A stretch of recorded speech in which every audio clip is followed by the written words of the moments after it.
नमस्कार प्रेक्षकांनो. आजच्या एपिसोडमध्ये इथे नम्रता ईश्वरीला म्हणत असते की ईशू, तुला थोडं वेगळं वाटत नाही आहे का गं? तेव्हा ईशू म्हणते, कशाबद्दल बोलतेस ताई? तेव्हा नम्रता म्हणत असते, बघ ना, अर्णव सरांनी तुला इतकी मोठी ऑर्डर दिली, तू ऑफिसमध्ये वेळेवरती पोचली नाहीस म्हणून तुला वाचवायलासुद्धा आले आणि मग तिथे येऊन गुंडांबरोबर मारपीट केली आणि तुला इथे सही सलामत ते ऑफिसमध्ये परतसुद्धा घेऊन आले. तुला बेस्ट विनरची ट्रॉफी दिली. हेच तुला जरा वेगळं आणि स्पेशल वाटत नाही आहे का? तेव्हा इशू म्हणत असते, त्याच्यामध्ये स्पेशल वाटण्यासारखं काय आहे? अर्णव सरांच्या मनात आलं तर ते सगळं चांगलं करतात आणि नाही आलं तर नाही. तेव्हा नम्रता म्हणत असते, अगं पण त्यांच्या मनामध्ये तुझ्याबद्दल काही वेगळं असेल तर? तेव्हा ईश्वरी म्हणते, काय ताई तू पण बोलशील? द ग्रेट अर्णव सर आणि मी ईश्वरी, आमच्यामध्ये काही साम्य तरी आहे का? तेव्हा इथे अर्णव माझ्याबद्दल काही वेगळा विचार करत असेल असं मला अजिबात वाटत नाही. तेव्हा नम्रता म्हणते, पण जर करत असतील तर? तेव्हा ईश्वरी म्हणते, नाही गं, माझ्या मनामध्ये तसं काहीही नाही आहे. तेव्हा नम्रता म्हणते, अगं तुझ्या मनामध्ये नाही आहे, पण जर अर्णव सरांच्या मनामध्ये असेल तर? तेव्हा ईश्वरी म्हणते, ताई अगं ते कसं शक्य आहे? अर्णव सर कुठे आणि मी कुठे? आणि हे बघ ताई, तसं काहीही नाही आहे. अर्णव सर माझी मदत करायला आली आहे, पण ती फक्त माणुसकी म्हणून, बाकी काही नाही. तेव्हा ईश्वरी म्हणत असते, असा विचार तुझ्या मनामध्ये कसं काय आला बरं? असं अजिबात होऊ शकत नाही. तेव्हा नम्रता म्हणते, अगं पण का नाही होऊ शकत? बघ ना तू, अर्णव सरांनी तुला इतकी मोठी ऑर्डर का दिली? त्याच्यानंतर ते प्रत्येक वेळेला तुझी मदत करायला कसे काय येतात? आणि अर्णव सर किती बदललेत आता, बघितलंस ना तू? म्हणजे किती शांत झालेत, तुझ्याबरोबर किती व्यवस्थित बोलतात, सारखे तुला भेटायला येतात. तेव्हा ईश्वरी म्हणते, ताई अगं अर्णव सरांचं ना काही भरोसा नाही आहे. त्यांच्या मनात आलं तरच ते चांगलं बोलतात, नाहीतर कसे अंगावरती ओरडतात ना, तुला नाही माहिती. आणि ताई तसंही आहे ना, मी ठरवलंय, मी बाबांना आधीच सांगितलंय आणि आईलासुद्धा. बाबा ज्या मुलाशी सांगतील ना त्या मुलाशी मी लग्न करणार आहे. माझ्या मनात तसं काही नाही आहे आणि तू तसा विचार करू नको. अर्णव सरांच्या सुद्धा मनात काही असं असेल असं मला वाटत नाही. तेव्हा तुझ्या डोक्यात हे जे काही चाललंय ना, ते आत्ताच्या आता थांबव. त्यांनी आपल्याला ऑर्डर दिली होती, ती आपण पूर्ण केली. आता सगळं संपलं. तेव्हा नम्रता म्हणते, हे सगळं संपलंय की आत्ताच या सगळ्याला सुरुवात झाली? काय माहिती. त्यानंतर प्रेक्षकांनो, इथे आता सगळ्याजणी बसलेल्या असतात. तेव्हा ईश्वरी कसं किडनॅप केलं तिला त्याबद्दल ती बोलत असते. ती म्हणते की माझ्या किडनॅपिंगबद्दल जेव्हा मी तुम्हाला दोघींना सांगितलं, तेव्हा तुम्ही दोघीजणी अशा काय माझ्यावरती तुटून पडलात, जणू काही मी स्वतःला किडनॅप करून घेतलं होतं, ते सुद्धा जबरदस्तीने. तेव्हा त्या म्हणतात की मग काय झालं होतं किडनॅपिंगच्या नंतर, ते तर सांग. तेव्हा ईश्वरी आता काही बोलायला जाणार तेवढ्यातच पतपेढीमधली माणसं आलेली असतात. ती म्हणत असतात की तुम्ही आमच्याकडून पतपेढीकडून जे लोन घेतलेलं आहे ना, ते तुम्ही अजून पूर्णपणे भरलेलं नाही आहे. त्याच्यामुळे पतपेढी तुमच्या घरावरती जप्ती आणू शकते. तेव्हा तुम्ही आता घरातून बाहेर पडण्याची तयारी करा. तेव्हा इथे आत्या म्हणते, हे काय बोलताय तुम्ही? आणि कसं काय बोलू शकता? असं तुम्ही आमच्या घरावरती डिरेक्टली जप्ती कशी काय आणू शकता? तेव्हा इथे सगळ्याजणी आता त्यांच्याबरोबर बोलायला येतात. तेव्हा आत्या म्हणते, असं कसं हो? असं कसं तुम्ही आमचं घर आमच्याकडून काढून घेऊ शकता? तेव्हा इथे पतपेढीची माणसं म्हणतात, हे बघा, आमच्याकडून तुम्ही पैसे घेतलेत, ते परत जर पूर्णपणे दिले नाहीत ना, अगदी 10,000 रुपये जरी राहिलेत ना द्यायचे, तरीसुद्धा आम्ही घरावरती जप्ती आणू शकतो. हे आमचे नियमच आहेत. तेव्हा ईश्वरी म्हणत असते, अहो पण सर, तुमचे नियम आहेत ना, कदाचित तुम्हीच विसरलायत असं वाटते आता आम्हाला. तर इथे ईश्वरी आता बरोबर त्यांना त्यांच्याच नियमांची आठवण करून देत असते. प्रेक्षकांनो, बघा आता ईश्वरी त्यांना कसं ऐकवते. ती म्हणत असते की तुमचं बरोबर आहे की तुमच्या पतफेडीचे नियम आहेत की कर्ज फेडलं नाही तर तुम्ही घरावरती जप्ती आणू शकता. पण जर आम्ही तुमचं कर्ज फेडतोय, ते अगदी दर महिन्याला आम्ही सगळे हप्ते तुम्हाला देतोय, तर मग तुम्ही आमच्या घरावरती जप्ती कशी काय आणू शकता? जर त्यातला एकतरी हप्ता आम्ही चुकवला तर तुम्ही आमच्या घरी यायचं ना जप्ती करण्यासाठी. तेव्हा आत्या म्हणत असते, आणि मी तुम्हाला आधीच सांगितलं होतं की जेव्हा मी कर्ज घेतलं होतं तेव्हाच, की मी इथे हप्त्याने तुम्हाला पैसे देईन म्हणून. मला एकसाथ सगळी रक्कम भरता येणार नाही. बोलणं झालं होतं की नाही आपलं? तेव्हा ईश्वरी म्हणत असते, आणि हे बघा, जेव्हापासून तुम्ही आम्हाला सांगितलेत की 1,70,000 रुपयाचं कर्ज आहे, बरोबर ना? मग 1,70,000 रुपयांसाठी तुम्ही काय आमच्या घरावरती इथे आता जप्ती आणणार? आमचं घर तुम्ही आमच्यापासून हिरावून घेणार? याला काय अर्थ आहे? आणि जेव्हापासून आम्हाला कळलं आहे की आम्हाला तुमचं कर्ज फेडायचं आहे, तेव्हापासून दर महिन्याला आम्ही तुमच्याकडे येऊन पैसे भरतोय की नाही, त्याच्या पावत्या आहेत आमच्याकडे. आत्या, पावत्या ग, यांना पावत्यासुद्धा दाखव. थांबा, 1 मिनिट थांबा. तुमच्या नियमांची तुम्हालाच आता आठवण करून देते की नाही बघा. आणि ईश्वरी इथे आता त्यांना दर हप्त्याच्या ज्या काही पावत्या असतात त्या सगळ्या पावत्या त्यांना दाखवते. तेव्हा आत्या म्हणत असते, एवढे सगळे पैसे आम्ही भरतोय तरीसुद्धा तुम्ही आमच्या घरावरती जप्ती आणायला आलात का? तेव्हा ईश्वरी म्हणते, आणि आता जर तुम्ही म्हणताय की 10,000 रुपयांसाठी सुद्धा तुम्ही जप्ती आणू शकता, तर उरलेले पैसे आम्ही आता भरतोय. उरलेले पैसे जर भरले तर तुम्ही आमच्या घरावरती जप्ती नाही आणणार ना? मग आमचं संपूर्ण कर्जसुद्धा फेडून होणार आहे. कळतंय का तुम्हाला? थांबा, आत्ताच्या आत्ता तुम्हाला पैसे दाखवते की नाही बघाच तुम्ही. तेव्हा ईश्वरी म्हणत असते की दर हप्त्याला आम्ही सगळे पैसे येऊन भरलेत. त्याचबरोबर आमच्याकडे सगळ्या पावत्या आहेत आणि उरलेले पैसेसुद्धा आम्ही आता येऊन भरू शकतो. आणि ईश्वरी जाते आणि ऑर्डर पूर्ण केलेल्याचे जे काही पैसे तिला मिळालेले असतात ते सगळे पैसे ती आता बाहेर घेऊन येते आणि म्हणते, हे बघा, हे आहेत आमच्याकडे पैसे, आणि हे सगळे पैसे भरल्यानंतर संपूर्ण लोन पूर्ण होऊन जाईल, कर्ज फेडलं जाईल आमचं. कळतंय का तुम्हाला? मग आता झालं असेल तुमचं तर तुम्ही जा आता. आणि आत्या, तो आत्ताच्या आता पतफेडीमध्ये जा आणि हे सगळे पैसे भरून टाक आणि मग पावती घेऊन ये, म्हणजे आपलं सगळं कर्ज फेडलं जाईल. काय, बरोबर ना? तेव्हा ते म्हणतात, हो बरोबर. मग ईश्वरी म्हणते, मग जाताय ना, की घरावरती आता जप्ती घेताय? तेव्हा इथे ती माणसंसुद्धा घाबरतात. तर इथे कोणाच्या तरी सांगण्यावरून आपण चुकीचं काम करतोय ही गोष्ट त्यांच्यासुद्धा लक्षात येते. ईश्वरीने त्यांना आता चांगली समज दिलेली असते की कर्ज असल्यानंतर ते कर्ज जर आपण दर महिन्याला फेडतोय तर मग घरी येणं हे चुकीचंच आहे, याची जाणीव आता ईश्वरीने त्यांना बरोबर करून दिलेली असते आणि त्यांना तिथून अगदी पळवून लावलेलं असतं. तेव्हा ईश्वरी म्हणते, आत्या, हे घे पैसे आणि जा बरं पतपेढीमध्ये सगळे पैसे भरून ये. तेव्हा सुप्रिया म्हणते, इशू, अगं पण तू एवढे पैसे कुठून आणलेस? तेव्हा इथे आता इशू म्हणत असते, आई, अगं असं काय करतेस? आपण एवढं काम केलं ना, आपण जी मिठाईची ऑर्डर पूर्ण केली ना, त्याचे आकाश सरांनी कालच सगळे पैसे देऊन टाकले. त्यांनी पेमेंट करून टाकलं. तेव्हा इशू म्हणते, काल आपण घरी आल्यानंतर इथे मला ट्रॉफी मिळाली, आपण ऑर्डर पूर्ण केली, त्या उत्साहाच्या भरामध्ये मी सांगायलाच विसरले.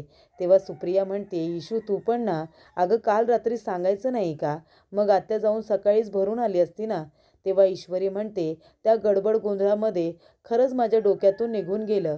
तेव्हा इथे सॉरी असं सुद्धा ती म्हणते. तेव्हा इथे जयू आत्या म्हणत असते, सुप्रिया, म्हणून मी म्हणत असते तुझी ही मुलगी आहे ना, 1 नंबरची इथे विसरभोळी आहे आणि गडबड घोटाळा तर ती खूपच जास्त करत असते. तेव्हा इथे आता ईश्वरीने एवढ्या मेहनतीने सगळं कर्ज फेडलेलं असतं, एवढी मेहनत केलेली असते, त्यामुळे आत्याला खूपच जास्त तिच्याबद्दल आता अभिमान वाटत असतो. ती ईश्वरीला आपल्या जवळ घेते आणि ती म्हणत असते की आत्या, हे घे, हे पैसे घे आणि पतफेडीमध्ये जाऊन भरून ये. तेव्हा आत्या म्हणते की दादा नंतर. सुप्रिया, अगं माझ्या या भाच्याच तर माझा आधार आहेत ना. तेव्हा इशू म्हणत असते, भाच्या नाही, मुली. तेव्हा ती म्हणते, हो ग बाई, मुली. तेव्हा सुप्रिया म्हणत असते, नमू, एक काम कर बाळा, जयू आत्याबरोबर तू सुद्धा जा पतपेढीमध्ये, तिला कर्ज फेडायला मदत कर, हे पैसे भरायला मदत कर. तेव्हा इथे नम्रता म्हणते, हो आई. त्या दोघीजणी पतपेढीमध्ये पैसे भरायला जातात. तर आपल्या मुलीने कष्टाने एवढे पैसे कमावलेत आणि ते आत्याला कर्ज फेडायला दिलेत, याचा आता खूपच जास्त अभिमान आणि कौतुक सुप्रियाला सुद्धा वाटत असतं. ती सुद्धा आपल्या मुलीला इथे प्रेमाने जवळ घेते. त्यानंतर प्रेक्षकांनो, इकडे आता अर्णव आपल्या विचारातच असतो. तो आता ऑफिसला जाण्यासाठी तयार होत असतो, पण त्याच्या मनामध्ये सातत्याने विचार फक्त एका मुलीचा सुरू असतो आणि ते म्हणजे ईश्वरी. ईश्वरी कशा पद्धतीने बोलते ते आता सगळं त्याला आठवत असतं. तो जेव्हा तिला वाचवायला जातो तेव्हा ती म्हणते, सर तुम्हाला माहिती होतं की मी इथे आहे तर पोलिसांना घेऊन यायचं ना, एकटे कशाला आला त्यांच्याबरोबर मारामारी करायला, हिरोगिरी करायला सर. तेव्हा इथे अर्णवला त्या गोष्टीचं हसायला येत असतं. ज्या वेळेला ऑफिसमध्ये आता आकाशला आणि नम्रताला ती मिठाई भरवते तेव्हा तिथे अर्णवसुद्धा येतो आणि तो सुद्धा आपल्याला मिठाई भरवायला सांगत असतो. करून उभा असतो तो, पण इथे ईश्वरी त्याला काही मिठाई भरवत नाही. ती खूपच जास्त ऑकवर्ड होते आणि अर्णवच्या हातावरती ती मिठाई ठेवते. तेव्हासुद्धा अर्णवला फारच तिचं कौतुक वाटत असतं. त्यानंतर या सगळ्याच गोष्टी त्याला आता आठवत असतात आणि ती आता म्हणत असते की सर, ती हाक त्याला आता त्याच्या रूममध्ये सुद्धा ऐकू येत असते. तेव्हा तो म्हणत असतो की मी सिंदूर, आणि तेवढ्यातच सर अशी हाक आल्यानंतर तो इकडे तिकडे तिला रूममध्ये शोधायला लागतो. तेव्हा इथे अर्णव म्हणत असतो की मी सिंदूर, तिचा आवाज का ऐकू येतोय मला? आणि तेवढ्यातच त्याला आरशामध्ये स्वतःचंच आता प्रतिबिंब दिसत असतं आणि ते त्याच्याजवळ गप्पा मारत असतं. ते म्हणत असतं, काय सार, कसला विचार करतोयस तू? तेव्हा अर्णव त्याच्याकडे बघतो आणि तो म्हणत असतो की तू इथे? तेव्हा अर्णव म्हणतो, हो मीच. आणि तो म्हणतो, काय रे, कसला विचार करतोयस इतका? म्हणजे अर्णव राज शिर्के, कुठल्याही मुलीला आपल्याजवळ न येऊ देणारा, आज एका मुलीसाठी इतका रेसलेस होतोय, बरोबर की नाही? त्याच मुलीचा विचार करतोयस ना? तेव्हा इथे अर्णवसुद्धा आता खूपच जास्त लाजायला लागतो आणि म्हणत असतो, हो मी तिचाच विचार करतोय. तर इथे मी सिंदूर, तेव्हा ईश्वरीचा विचार करतोयस, मग जा तिला सगळं तुझ्या मनातलं सांगून टाक ना. तेव्हा इथे अर्णव म्हणत असतो, नाही आत्ताच सांगणं बरोबर ठरेल का? तेव्हा इथे अर्णव म्हणत असतो, अच्छा, म्हणजे त्या मुलीचा इतका विचार करतोयस तू, मग ती खूपच जास्त स्पेशल आहे का? एवढं काय आहे तिच्यामध्ये जी तुला म्हणजे अजिबात विसरूच देत नाही आहे? तेव्हा तिला ऑर्डर काय देतोयस, तिची मदत काय करतोयस? तेव्हा अर्णव म्हणतो, ती आहेच मदत करण्यासारखी, खूपच जास्त वेगळी आहे ती, खूपच जास्त स्पेशल. मी कुठल्या तरी मुलीच्या इतकं प्रेमात पडेन असं मलासुद्धा वाटलं नव्हतं, पण ती खरंच प्रेमात पडण्यासारखीच आहे. खूप चांगली आहे ती आणि ती खूप स्पेशल तर आहेच माझ्यासाठी, पण प्युअर हार्टेडसुद्धा खूप आहे. ती जी बडबड करत असते ना, ती मला खूप आवडते. तेव्हा अर्णव म्हणतो, म्हणजे त्याचं प्रतिबिंब त्याच्याजवळ म्हणत असतं, अच्छा, म्हणजे एवढी आवडते तुला, तिच्यामध्ये एवढं सगळं स्पेशल आहे का? तेव्हा अर्णव म्हणतो, हो, तिच्यामध्ये एवढं काय आहे आवडण्यासारखं? तेव्हा तो म्हणतो, तिच्यामध्ये असलेले इनोसन्स, तिच्यामध्ये खूप इनोसन्स आहे. म्हणजे ती लोकांची मदत करते, तिला लोकांची सेवा करायला आवडते आणि महत्त्वाची गोष्ट म्हणजे ती कुणामध्येही भेदभाव करत नाही. श्रीमंत, गरीब, रिच हे तिला काहीही माहिती नाही आहे. तिला जर काही आवडतं माणसामध्ये तर ती आहे माणुसकी. जर तुमच्याकडे माणुसकी असेल तरच ती तुमच्याबरोबर बोलेल. तुम्ही श्रीमंत आहात की गरीब आहात म्हणून ती तुमच्याजवळ बोलायला येणार नाही. तुमच्यामध्ये जर माणुसकी असेल तर ती तुमच्याबरोबर खूप छान पद्धतीने बोलेल. तिला माहितीसुद्धा नाही आहे की तिचा इनोसन्स हीच तिची स्ट्रेंथ आहे. तिचं प्युअर हार्टेड होणं हेच तिची स्ट्रेंथ आहे आणि तोच तिचा स्वभाव मला खूप जास्त आवडतो. तेव्हा इथे ती खूपच जास्त डेडिकेटेड आहे आणि कामाच्या बाबतीत खूपच जास्त इथे प्रामाणिक. जे काम तिला दिलं जाईल ना, ते प्रामाणिकपणे ती करत असते आणि तोच तिचा स्वभाव मला खूपच जास्त आवडतो. लोकांची मदत करणं हे तिला फार आवडतं आणि त्याचबरोबर ती जेवढी बडबड करते ना, तेवढीच ती मनाने सुद्धा खूपच जास्त निर्मल आहे. तेव्हा इथे आता त्याचं प्रतिबिंब म्हणत असतं, बाप रे, तिच्याबद्दल एवढं सगळं बोललास तू, मग आता तिला सांगून पण टाक ना की तू तिच्याबद्दल काय विचार करतोस, तू तिच्या प्रेमात आहेस हे तिला कळायला नको का? तेव्हा अर्णव म्हणतो, हे आत्ताच सांगणं हे बरोबर ठरेल का? नाही, नको नको, मी तिला काहीही सांगणार नाही आहे. तेव्हा त्याचं प्रतिबिंब म्हणतं, का? तू का तिला काही सांगणार नाही आहेस? तेव्हा अर्णव म्हणतो, कारण मी ज्या लोकांवरती प्रेम करतो ना, जी लोकं मला खूप आवडतात, ती माझ्यापासून दुरावतात, ती मला सोडून निघून जातात. आणि जर मी इथे आता सगळं काही ईश्वरीला सांगितलं, मी सिंदूरला सांगितलं आणि कदाचित तिच्या मनामध्ये तसं काही नसेल आणि तीसुद्धा मला सोडून गेली तर? तिचं माझ्याबरोबर असणं, तिचा प्रेझेन्स मला खूप महत्त्वाचा वाटतो. ती जरी तिच्याबरोबर मला कायमस्वरूपी राहता आलं नाही ना तरीसुद्धा चालेल, पण तिच्याबरोबर मला बोलणं, त्याचबरोबर वेळ घालवणं मला खूप आवडतं. त्याच्यामुळे तिला जर आत्ताच मी सगळं काही सांगितलं आणि तिच्या मनामध्ये तसं काही नसेल आणि तिला राग आला, ती मला सोडून गेली तर? तेव्हा अर्णव म्हणतो, नाही नाही, सध्या तरी मी तिला काही सांगणार नाही आहे. तिच्याकडून मला एक जरी हिंट मिळाली ना, तर मी तिला लगेच सांगून टाकेन की माझं तिच्यावरती किती प्रेम आहे. त्यानंतर प्रेक्षकांनो, इथे आता ईश्वरी आपल्या आईला कामात मदत करत असते. ती इथे आता कणिक मळत असते. तेवढ्यातच सुप्रिया म्हणते की इशू बाळा, खरंच म्हणजे जेव्हा लोक आम्हाला बोलायचे ना की तुम्हाला मुलगा नाही आहे, तेव्हा तुझे बाबा आणि मी आम्ही सगळ्यांना हेच बोलायचो की आमच्या मुली आहेत ना, त्या काही मुलांपेक्षा कमी नाही आहेत, त्याच आम्हाला व्यवस्थित सांभाळतील. तेव्हा सुप्रिया म्हणते की बाळा, अगं तू किती मोठं काम केलेस तुला माहिती पण नाही आहे. तू एवढं कर्ज फेडलंस, आत्याला किती मदत केलीस तू. एवढा मोठा इथे आता दुःखाचा डोंगर त्यांचा बाजूला केलास. डोक्यावरचं संकट बाजूला झाल्यासारखं वाटत असेल. एवढं कर्ज फेडलंस, आत्याला किती आनंद झाला असेल बरं. तू जे काही काम केलेस ना, ते एखाद्या मुलाला सुद्धा जमणार नाही, त्याला सुद्धा लाजवेल. एवढं मोठं काम केलेस तू. घराची एवढी मोठी जबाबदारी तू तुझ्या खांद्यावरती घेतलीस. तेव्हा इथे ईश्वरी म्हणत असते, आई अगं मी एवढं खरंच काही नाही केलं आहे गं, असं काही नाही केलं आहे. पण मी खरंच सांगू का, आता मला असं आहे ना, रिकामं रिकामं वाटतंय. काहीतरी हातातून निसटून चाललंय असं वाटतंय मला. तेव्हा सुप्रिया म्हणते, अगं तुला आहे ना कामाची सवय झाली आहे आणि आता काम नाही आहे ना तुला बाहेरचं, तेव्हा तुला रिकामं वाटतंय. तेव्हा ती म्हणत असते की ज्या लोकांना काम नसलं की करमत नाही ना, तेच लोक काहीतरी मोठं काहीतरी करून जातात. तसं तुझ्या हातून सुद्धा मोठं काहीतरी घडवून घेईल बघ देव. तेव्हा त्यांचं बोलणं सुरू असताना डोरबेलचा आवाज येतो. सुप्रिया म्हणते, इशू तू दरवाजा उघडतेस की मी येऊ? तेव्हा इशू म्हणते, नाही आई मी उघडते. तेव्हा ईश्वरी दरवाजा उघडते तर अर्णव आलेला असतो. तेव्हा ती अर्णवकडे बघतच राहते. तेव्हा इथे अर्णव म्हणतो, मी सिंदूर मी आतमध्ये. तर तो आतमध्ये येऊ का असं विचारणार. तेवढ्यातच ईश्वरी म्हणते, काय सर आज परत तुम्ही आलात? आज मग तुम्हाला पुन्हा मला कसली ऑर्डर द्यायची आहे की नवीन चॅलेंज? तेव्हा ती म्हणत असते, सर आज काही तुमचं महत्त्वाचं काम होतं का? तेव्हा ती आता दारामध्येच त्याला उभं करून त्याच्याबरोबर बोलत असते. तेव्हा सुप्रिया तिथे येते आणि म्हणत असते, अगं इशू, अर्णव तू आहेस का? त्याला दारामध्येच काय उभं केलेस तू? त्याला आतमध्ये तर येऊ दे, त्याला बसू दे ना, मग त्याच्याबरोबर गप्पा मार. त्याला दारातच उभं करून त्याच्याबरोबर बोलणार आहेस का? तेव्हा ईश्वरी म्हणत असते, सर अहो तुम्ही दारातच काय उभे राहिलात, आतमध्ये या ना सर. तेव्हा इथे अर्णव म्हणतो, नाही मी तेच विचारत होतो की मी आतमध्ये येऊ का? तेव्हा ईश्वरी म्हणते, विचारायचं काय त्यात, सर या ना आतमध्ये या.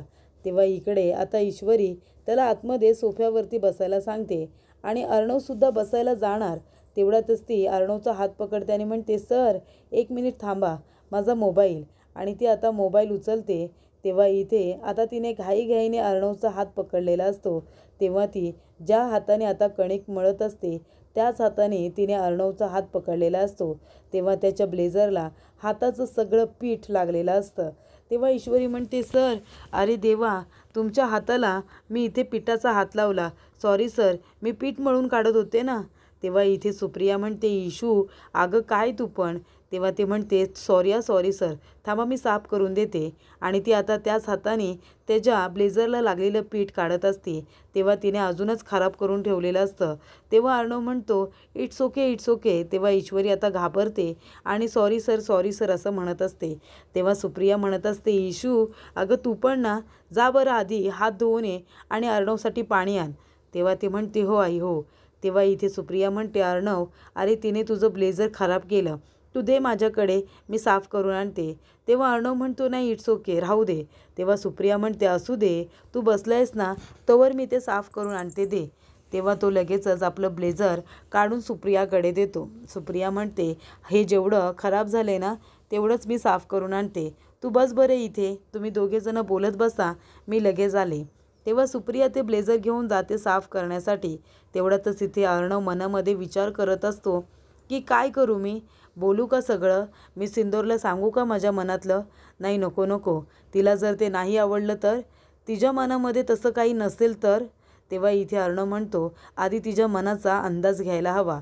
तेवढ्यातच इथे ईश्वरी आपले हात स्वच्छ धुवून आलेले असते आणि अर्णवसाठी पाणीसुद्धा घेऊन येते. तेव्हा अर्णव ते पाणी घेतो, पाणी पित असतो आणि ईश्वरीकडे सुद्धा बघत असतो. तेव्हा इथे अर्णव घाबरलेला असतो. तो म्हणत असतो की आता जर सगळं मी सिंदूरला सांगितलं आणि जर तिच्या मनामध्ये तसं काही नसलं तर ती रागवेल, ती चिडेल. त्याच्यामुळे आत्ताच काही बोलायला नको. तेव्हा त्याला सांगायचं सुद्धा असतं आणि तो गप्पसुद्धा बसलेला असतो. तेव्हा इथे ईश्वरी म्हणते, सर तुम्हाला काही बोलायचं आहे का? तेव्हा अर्णव म्हणतो, हो मला एका महत्त्वाच्या गोष्टीवरती बोलायचं होतं. तेव्हा ईश्वरी म्हणते, काय सर? तुमच्याकडे बघून असं वाटतंय की काहीतरी बोलायचं आहे तुम्हाला, तुमच्या मनामध्ये काहीतरी हलचल आहे, बरोबर ना? जे काही असेल ते बोला ना सर. तेव्हा इथे अर्णव म्हणत असतो की जे काही बोलायचं आहे ते जर बोललो आणि तू रागवलीस तर? तेव्हा ती म्हणते, काय सर काही बोललात का?